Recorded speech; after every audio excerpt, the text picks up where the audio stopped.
आइए सुनते हैं आज की वीडियो में कराची के मशहूर प्याला होटल के मालिक के होशरुबा इंकशाफात और पुरअसरार वाकयात जो अब भी वकूअ पज़ीर होते हैं, बस लोग उसका जिक्र नहीं करते। आज से 3 साल पहले मैंने सरजानी के इलाके सेक्टर बी में एक फ्लैट लिया था, जिसका सेकंड फ्लोर अभी ज़ेरे तामीर था और फर्स्ट फ्लोर पर हमने रहने के लिए सेट कर लिया था।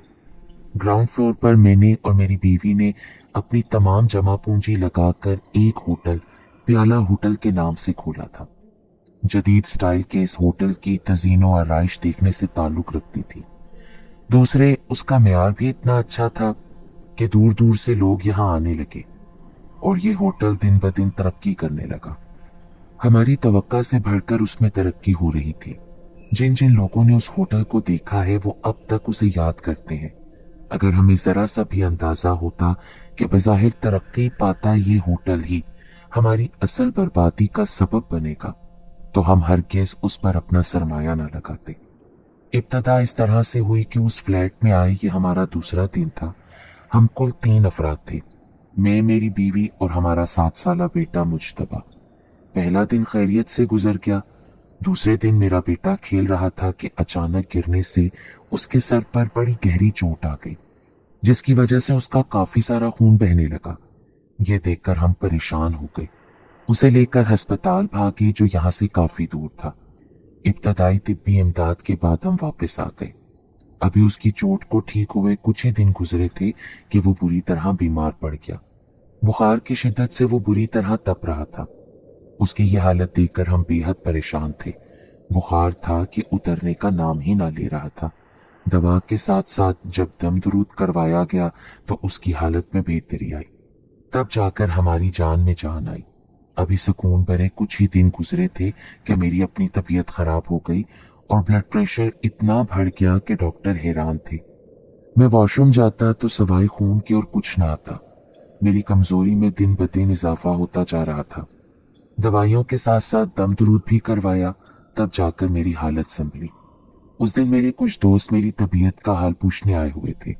हमारे होटल के बिल्कुल सामने एक चाय का छोटा सा होटल था। दरमियान में सड़क थी। उसके बराबर में एक घर ज़ेरे तामीर था जिसके लिए 3 डंपर डलवाए गए थे। बजरी का एक पहाड़ सा बन गया था। मैं और मेरे दोस्त बातों में मगन थे। हमारी नजरें सामने की तरफ थीं। लोग खाने पीने में मसरूफ थे कि अचानक हवा के तेज झक्कड़ चलने लगे। फिर हवा ने एक तेज बकोले की शक्ल इख्तियार कर ली और वो बकोला बजरी के इर्द गिर्द मंडलाने लगा। और फिर वहां मौजूद लोगों ने एक इंतहाई हैरत अंगेज नजारा देखा। सामने मौजूद बजरी एक कतार की सूरत में आसमान की तरफ उठने लगी और फिर देखते ही देखते सारी की सारी बजरी जमीन से ऐसे गायब हो गई जैसे वहां पहले कुछ भी ना था। ये मंजर देखकर लोगों में काफी खौफ व हरास फैल गया। हर एक की जुबान पर इसी बात का तस्करा था। ये बात जब मेरी बीवी को पता चली तो उसने मुझे और मुज्तबा को बिला जरूरत घर से बाहर निकलने से मना कर दिया। एक सुबह जब हम सोकर उठे तो मेरी बीवी ने रात का वाकया बताते हुए कहा कि वो रात सो रही थी कि किसी अनदेखी ताकत ने उसका गला दबाने की कोशिश की। मैं आपको आवाज देना चाहती थी मगर उसकी गिरफ्त इतनी मजबूत थी कि मैं कुछ भी ना कर सकी। वो तो शुक्र था कि बर वक्त मेरे दिल में मैंने आयतल कुर्सी पढ़ना शुरू कर दी और उस अनदेखी मखलूक की गिरफ्त से फिर मुझे आजादी मिली। अगर मैं आयतल कुर्सी ना पढ़ती तो करीब था वो मखलूक मेरी जान लेकर छोड़ती। बीवी की बात सुनकर मैं परेशान हो गया, मगर अपनी परेशानी उस पर जाहिर ना की कि वो मजीद परेशान ना हो जाए। दिन ब दिन तरक्की करते उस होटल में मसरूफियत के बाइस हमें कुछ सोचने की भी फुर्सत न थी। दिन भर के थके मांदे जब बिस्तर पर जाते तो सुबह ही आंख खुलती। एक रात में बेखबर सोया हुआ था कि अचानक मेरी आंख खुल गई। मैंने अपने बराबर में देखा तो मेरा बेटा बेखबर सोया हुआ था। उसके बराबर में मेरी बीवी भी बेसुध सो रही थी। मैंने उन पर से नजरें हटाई और सीधा होकर अपना बाजू अपनी आंखों पर रखकर सोने की कोशिश करने लगा। फिर मुझे लगा कोई चीज हमारे ऊपर से गुजर कर गई है। मैंने फौरन अपना बाजू अपनी आंखों से हटाकर देखा तो मेरी हैरत की इंतहा न रही। एक बग्घी, हाँ वो एक बग्घी थी जो हवा के दोष पर पूरे कमरे में उड़ती फिर रही थी। उसमें कौन सवार था ये मैं ना देख सका, बस उसको पूरे कमरे में चकराता हुआ देखता रहा। यह मैं बताता चलूं कि हम जिस कमरे को बेडरूम के तौर पर इस्तेमाल कर रहे थे, ये एक हॉल नुमा कमरा था। उस कमरे में छोटी मोटी तकरीब बड़े आराम से की जा सकती थी। इतने बड़े कमरे में सिर्फ हम 3 नफूस थे, बल्कि ये कहना ज्यादा मुनासिब होगा कि इतने बड़े होटल में सिर्फ हम 3 अफराद थे। आबादी से दूर वीराने में वाकई इस फ्लैट के हम पहले और मुख्तसर मकीन थे। मजदूर अपना काम खत्म करके अपने अपने घरों को चले जाते थे। एक तो वीरान इलाका, फिर इतना बड़ा फ्लैट, दूसरे में अकेला मर्द, ऊपर से इस बग्गी का नजर आना। मैं तो लरस कर रह गया। मेरी नजरें मुसलसल बग्गी पर थीं। वो बग्गी ना जाने कब तक सफर करती रहती कि दूर कहीं बहुत दूर से आजाने फजर की सदा बुलंद हुई और मेरी आंखों के सामने देखते ही देखते वो पुरस्रार बग्गी नजरों से ओझल हो गई। ये खौफनाक मंजर देखकर मेरी तो सिट्टी गुम हो गई। कुछ देर तक मैं इस पुरस्रार बग्गी के बारे में सोचता रहा, फिर फजर की नमाज की अदायगी के लिए उठ गया। सुबह हस्बे मामूल हम अपने कामों में मसरूफ हो गए। मैंने उस पुरस्रार बग्गी वाले वाक़ये का जिक्र अपनी बीवी से ना किया था, मुबादा कहीं वो डर ना जाए। इस फ्लैट में मुझे पहले ही पुरस्रारियत का एहसास होता था। एक अजीब सी वीरानी छाई रहती थी। इस होटल में उस रात वाले वाक़ये ने मुझे अंदर से खौफजदा कर दिया था। दिन भर का थका हारा था, लेटते ही सो गया। रात का न जाने कौन सा पहर था, मेरी आंख अचानक खुल गई। गुज़िश्ता रात का वाक़या याद आ गया। उस याद के साथ ही मेरे तमाम एहसासात भी बेदार हो गए और सारी नींद हवा हो गई। मैं खामोश लेटा उस वाक़ये पर गौर कर रहा था। फिर मेरी नज़र कुछ फासले पर पड़ी, जहां एक शख्स जमीन से 1 गज ऊपर फासले पर चल रहा था। पहले रोज मैंने बग्गी को कमरे में हवा में मोल्लक उड़ते देखा था और आज मंजर ही दूसरा था। वो शख्स बड़े इत्मीनान से पूरे कमरे में चल रहा था, बिल्कुल उसी तरह जिस तरह हम जमीन पर चलते हैं। मैं उसे खामोशी से कमरे में चलता फिरता देख रहा था। कुछ कहने और पूछने की मुझ में सकत ना थी, क्योंकि मेरी जुबान गुम थी। बस मैं खामोशी से उसे चलता फिरता देखता रहा। मगर अगले मंजर ने मेरे होश उड़ा दिए। चलते चलते वो शख्स अचानक सामने की दीवार पर चलने लगा, जैसे छिपकली चलती है। मैं ये सब कुछ देखकर कांप उठा था। मैं होली होली लरज रहा था और फिर इससे ज्यादा भयानक मंजर मैंने जीती जागती आंखों से देखा, जिसने मेरी जान ही निकाल दी।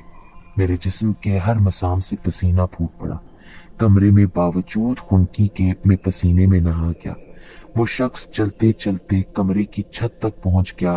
फिर वो बगैर किसी सहारे के कमरे की छत पर उल्टा चलने लगा। उसके पैर छत पर, जबकि सर का रुख जमीन की तरफ था। यूं लग रहा था जैसे उसके पैरों में मकनातीस लगे हुए हों, जो उसे नीचे नहीं गिरने दे रहे। उल्टा चलते चलते वो शख्स दीवार पर आया। दीवार पर आकर फिर कमरे में 2-3 गज ऊपर हुआ। फिर हवा में मोल्लक चलने फिरने लगा। मैं कनखियों से ये सारा मंजर देख रहा था। मुझ में इतनी हिम्मत ना थी कि आंखें ही बंद कर लेता। पहले उस पुरस्रार बग्गी का मुसलसल नजर आना, अब इस शख्स का इस तरह से नजर आना, इसका क्या मतलब था? मैं ये सब कुछ समझने से कासिर था। अभी वो शख्स और न जाने कितनी देर तक ये चहलकदमी करता कि आजान फजर की सदा के साथ ही वो पुरस्रार शख्स मेरी नजरों के सामने से ओझल हो गया। आजान की पुरनूर सदा से कमरे की पुरस्रारियत में भी वाज़ेह कमी वाक़ई हुई। मैं उठा, फजर की नमाज की तैयारी के लिए वुजू करने लगा। सारा दिन मैं इन्हीं सोचों में गुम रहा। आखिर इस पुरस्रार बग्गी का नजर आना, फिर इस शख्स का नजर आना, इसका क्या मकसद हो सकता है? अभी तक तो सब खैरियत थी, आगे का कुछ कहा नहीं जा सकता था। मुझे परेशान देखकर मेरे खास मुलाजिम ने पूछा, आप कुछ परेशान दिखाई दे रहे हैं, खैरियत तो है? अगर कोई मसला है तो आप मुझे बताएं, हो सकता है मैं इस सिलसिले में आपकी कुछ मदद कर सकूं। नहीं, ऐसी तो कोई बात नहीं, बस इतने बड़े होटल का पहली बार जिम्मा लिया है ना, इसीलिए कंफ्यूजन का शिकार हूं। मैंने मुलाजिम को मुतमईन कर दिया, मगर खुद को मुतमईन ना कर सका। आज भी रात जब मैं सोने के लिए लेटा तो रात के पिछले पहर मेरी आंख खुल गई। गुज़िश्ता कई दिनों से इन वाकयात का सामना कर रहा था, इसीलिए ये सब देखने के लिए जहनी तौर पर तैयार था। आज रात भी वही शख्स पूरे कमरे में पूरे इस्तेहकाक से फिर रहा था। चलते चलते वो छिपकली की तरह दीवार पर चलने लगता। दीवार पर उस अंदाज में चलता देखकर मेरी तो अपनी सांसें रुक रही थी। फिर उसने वही सब कुछ किया जैसा वो पिछली रात कर चुका था। नींवा आंखों से ये मैं सारा मंजर देख रहा था। मुझे डर था अगर मेरी बीवी या बेटा ये दहशतनाक मंजर देख लें तो न जाने क्या हो जाए। मैं दिल ही दिल में दुआ कर रहा था कि ऐसा कुछ ना हो। रोजाना ये वाकयात मेरी नजरों के सामने वकूअ पजीर हो रहे थे। अब तक मैंने किसी से भी इसका तस्करा न किया था। अब तो मैं भी इन पुरअसरार वाकयात का आदी हो चुका था। एक दिन हमारे होटल में एक आदमी आया। यूं ही बातों के दौरान वो कहने लगा, इस फ्लैट की तामीर से पहले इस जगह कचरा कुंडी थी। ये सुना है गंदी जगहों पर गंदी शय का बसेरा हुआ करता है। वजीर भाई, कभी आपने ऐसा कुछ महसूस किया है? अगर मैं हाँ में जवाब देता तो लाजमी ये बात फैल जाती और मेरे होटल की रेपुटेशन खराब हो जाती। मैंने एक लम्हे में फैसला कर लिया और उससे कहा, नहीं, मैंने तो ऐसा कुछ भी नहीं देखा, ना महसूस किया। मैंने मजबूरन झूठ बोला, क्योंकि अगर ये बात मेरी बीवी को पता चलती तो वो एक मिनट भी यहाँ ना रुकती। इस तरह तो मैंने जो अपनी सारी जिंदगी का सरमाया इस होटल पर लगाया था वो बर्बाद हो जाता और मैं इतना बड़ा नुकसान बर्दाश्त करने की हिम्मत न रखता था। अचानक कोरोना वायरस फैलने की खबरें आम होने लगी और दिन ब दिन उसकी शरह में इजाफा होने लगा तो हुकूमत की तरफ से लॉकडाउन का ऐलान कर दिया गया और ये लॉकडाउन ही हमारी तबाही और बर्बादी की वजह बना। कम खुलने की वजह से ग्राहकों में कमी आई। दूसरे मुलाजमीन भी काम ज्यादा न होने की वजह से गैर हाजिर रहने लगे। पहला ऐसा होता कि देर हो जाने की सूरत में मुलाजिम होटल में ही ठहर जाते। अब उनका होटल में ठहरना मुमकिन ही ना रहा। इस सूरत हाल से मैं क्या सभी बेहद परेशान थे। रूटीन बदली तो मामलाती जिंदगी ही डिस्टर्ब होकर रह गए। इस नौआबाद इलाके के इतने बड़े फ्लैट और होटल में सिर्फ हम 3 अफराद का रहना मुनासिब ना था। रात होने वाले वाकयात बदस्तूर जारी रहे। ऊपर से अब इस लॉकडाउन के अहकामात हम खुद को यहाँ तन्हा महसूस कर रहे थे क्योंकि मजदूर भी जा चुके थे। अब इस तन्हा जगह पर खुद को गैर महफूज हम समझने लगे। सबने यही मशवरा दिया कि जब तक लॉकडाउन की पाबंदी है उस वक्त तक यहाँ रहना फजूल है। जब यह पाबंदी हट जाए आप दोबारा अपने कारोबार को शुरू कर लेना, अभी यहाँ रहना ठीक नहीं है।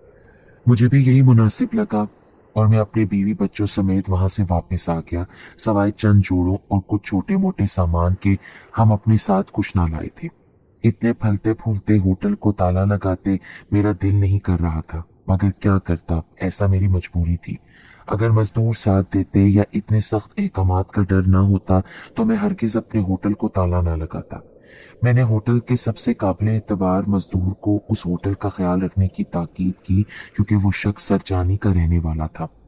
होटल से उसके घर का फासला 10-15 मिनट का था, जबकि हमारे लिए तवील था। मैंने उसे काम के पैसे दिए, एक नज़र अपने होटल पर डाली और वापस आ गया। यहाँ आने के बाद भी मेरा ध्यान अपने होटल की तरफ लगा रहता था। मैंने सोचा अभी तो 2 दिन गुजरे हैं, कल जाकर देखूंगा, मगर दूसरे दिन ऐसा मसरूफ गुजरा कि जा ना सका। उसे अगले दिन का रखा तो बच्चे की तबीयत कुछ नासाज थी। डॉक्टर ने मामूली सी बीमारी पर भी खासी तवज्जो देने की हदायत कर रखी थी। उससे अगला दिन भी गुजर गया। अब तो मैंने ठान ली कि आज जरूर जाना है, मगर इसकी नौबत ही ना आई क्योंकि जिस आदमी को मैंने होटल की निगरानी का काम सौंपा था वो खुद ही आ गया। उसकी खबर ने जैसे हमारे सरों पर बम फोड़ दिया। खबर क्या थी, हमारे लिए तो जैसे कयामत की खबर थी। उसने बताया कि होटल में डकैती पड़ गई है और डाकू तमाम सामान लूट कर ले गए हैं। मैंने उस आदमी से कहा, यार मजाक मत करो, ऐसा कैसे हो सकता है? नहीं भाई, मैं आपसे मजाक नहीं कर रहा हूँ। क्या मैं आपसे मजाक करने इतनी दूर चल कर आता? मैं सच कह रहा हूँ, ऐसा ही है। मैं सुबह होटल आया तो यहाँ कुछ गैर मामूलीपन का एहसास हुआ। यहाँ के दरवाजे खुले हुए थे, होटल का तमाम सामान भी गायब था। मैंने वहाँ के एक आदमी को साथ लिया और होटल के अंदर से जायजा लिया तो देखा कि वहाँ कुछ भी बाकी ना बचा था। यानी मेरे इस ख्याल की तस्दीक हो गई कि होटल में वाकई डकैती पड़ी थी। चोर रातों रात सारा कीमती सामान ले उड़े थे। अब वहाँ कुछ भी ना था और खाली होटल मुंह चढ़ा रहा था। मैंने उस शख्स की बात सुनी तो एक लम्हा जाया किए बगैर उसके साथ होटल आ गया और देखा तो गोया मेरे पैरों तले किसी ने जमीन निकाल दी। उस शख्स का कहना था कि वो रोजाना होटल का चक्कर लगाता था, तब तक सब ठीक था। आज सुबह जब वो आया तो ये सब कुछ हो गया। मेरी समझ में नहीं आ रहा था कि एक ही रात में कोई इतना ढेर सारा सामान, जिसमें full size deep freezer, 4 AC, fridge, full size LED, furniture, hotel की तमाम मेजें, कुर्सियां, पंखे, देखें, तमाम क्रॉकरी, यहाँ तक कि फर्श में नस्ब देखें और तंदूर में इस्तेमाल होने वाला सामान तक गायब था। मिर्च, मसाले, मैदे की बोरियां तक गायब थीं। ऊपर आया तो सारे जेवरात और नकदी भी गायब थी। यहाँ तक कि कीमती कपड़े तक चोरों ने नहीं छोड़े थे। जो उनके काम के ना थे, बस वो कपड़े जमीन पर बिखरे पड़े थे। मैं अपने होटल का ये हशर देखकर वहीं सर पकड़कर बैठ गया। या इलाही, ये क्या हो गया? मेरा वजूद किरची किरची हो गया। अपनी तबाही और बर्बादी पर मेरा दिल खून के आंसू रो रहा था। मेरी सारी उम्र की जमा पूंजी कितने आराम से डकैत ले उड़े थे। मैं वहां से उठा और मरे मरे कदमों से घर वापस आ गया। मेरी बीवी को भी इस खबर ने अधमुआ कर दिया था। लोगों का ख्याल था कि ये काम वहां पर निगरानी पर मामूर शख्स का है। कोई कुछ कह रहा था, कोई कुछ, जितने मुंह उतनी बातें। मैं किसी को क्या इल्जाम देता? कोई सबूत ही नहीं छोड़ा गया था। मैंने भी अपना फैसला अल्लाह पर छोड़ दिया।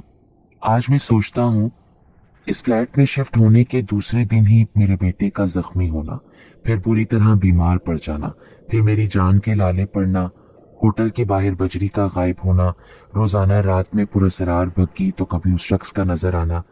कहीं ये मुझे यहाँ से चले जाने के इशारे तो नहीं थे जिन पर मैंने कान न धरे और नतीजतन इतने बड़े नुकसान से दो चार होना पड़ा? या फिर ये कोई गैर मर्ई मखलूक की तरफ से ही हमें सजा देने के लिए कोई कार्रवाई थी? अब इसमें सच क्या है, यह तो अल्लाह ही बेहतर जानता है।